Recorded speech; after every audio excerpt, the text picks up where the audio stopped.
Assalamualaikum warahmatullahi wabarakatuh.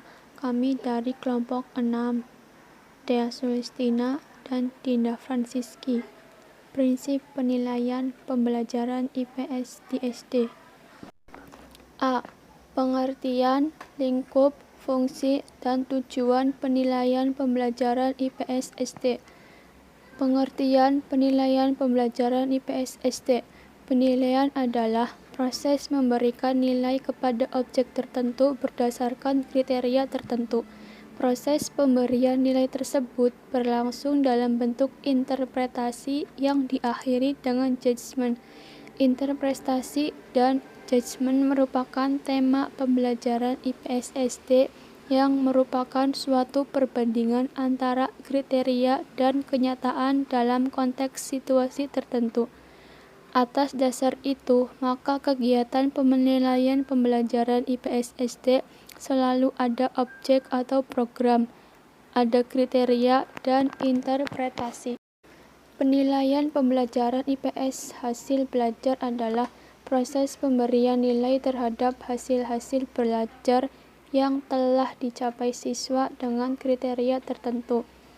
Hal ini yang mengisyaratkan bahwa objek yang dinilainya adalah hasil belajar siswa. Hasil belajar siswa pada hakikatnya adalah perubahan tingkah laku. Tingkah laku sebagai hasil belajar dalam pengertian yang luas, mencakup bidang kognitif, afektif, dan psikomotorik. Fungsi penilaian pembelajaran IPS SD yaitu 1. Alat untuk mengetahui tercapai tidaknya tujuan instruksional. Dengan fungsi ini, maka penilaian pembelajaran IPS SD harus mengacu kepada rumusan-rumusan tujuan instruksional. 2. Umpan balik bagi perbaikan proses belajar mengajar. Perbaikan mungkin dilakukan dalam hal kegiatan belajar siswa serta strategi mengajar guru. 3. Dasar dalam menyusun laporan kemajuan belajar siswa kepada orang tuanya. Tujuan penilaian pembelajaran IPS SD. 1.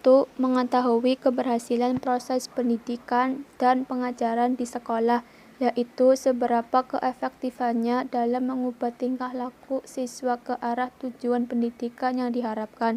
Dengan hal ini, siswa diharapkan menjadi manusia yang berkualitas dalam aspek intelektual, sosial, emosional, moral, dan keterampilan.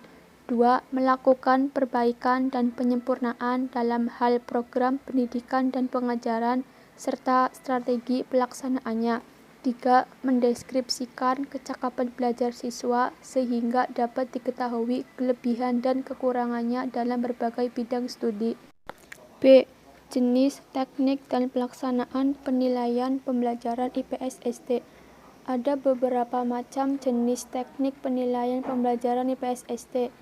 Yang pertama, penilaian pembelajaran IPS SD formatif adalah penilaian pembelajaran yang dilaksanakan pada akhir program belajar mengajar untuk melihat keberhasilan proses belajar mengajar itu sendiri. Dengan demikian, proses penilaian pembelajaran IPS SD berorientasi kepada proses belajar mengajar. 2. Penilaian pembelajaran IPS SD sumatif adalah penilaian pembelajaran yang dilaksanakan pada akhir unit program, yaitu akhir catur bulan, akhir semester, dan akhir tahun. Tujuannya adalah untuk melihat hasil yang dicapai oleh siswa.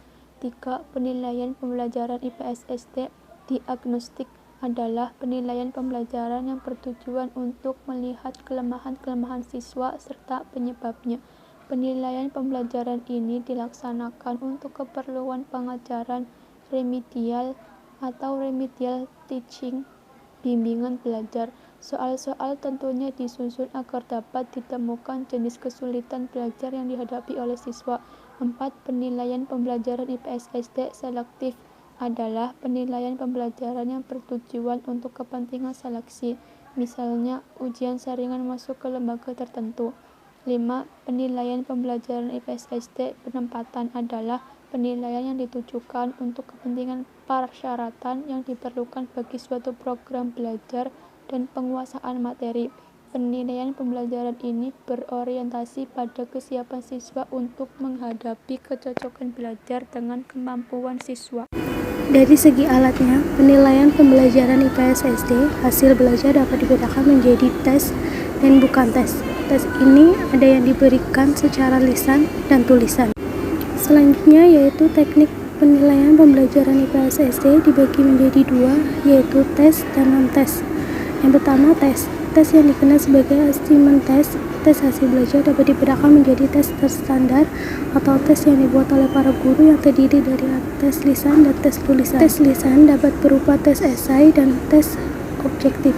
Tes objektif dapat berupa pilihan ganda, menjodohkan, mencocokkan, serta mengisi titik-titik. Yang kedua yaitu non-tes. Yang termasuk non-tes adalah wawancara, observasi, dan studi kasus. Selanjutnya yaitu keunggulan dan kelemahan tiap-tiap jenis tes. Yang pertama, keunggulan dan kelemahan tes lisan, yaitu 1. Pengetesan bisa langsung mengetahui hasilnya. Pengetes dapat mengkoreksi isi secara mendetail. Jika penjawab belum jelas, bisa langsung menanyakan. Untuk kelemahan tes lisan yaitu pertanyaan yang diajukan tidak selalu sama pada tiap-tiap orang yang dites. Yang kedua, tidak adanya kebebasan bagi penjawab. Yang ketiga yaitu sikap gugup pada orang yang dites dapat mengganggu setiap jawaban. Selanjutnya yaitu keunggulan dan kelemahan tes esai. Yang pertama, keunggulan, membantu mengeluarkan pikiran dalam bentuk kalimat atau bahasa.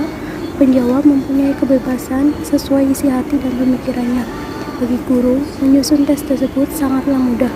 Sedangkan untuk kelemahannya yaitu kemungkinan jawaban yang heterogen yang dapat menyulitkan si pengetes.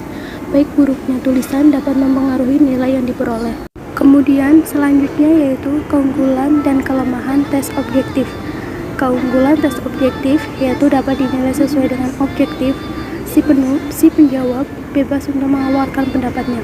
Sedangkan untuk kelemahannya itu sendiri yaitu menyusun tesnya tidak mudah, memerlukan waktu yang agak lama dan ketelitian, serta kurang ekonomis dan memerlukan biaya karena menggunakan banyak kertas. C. Prinsip penilaian pembelajaran IPS SD.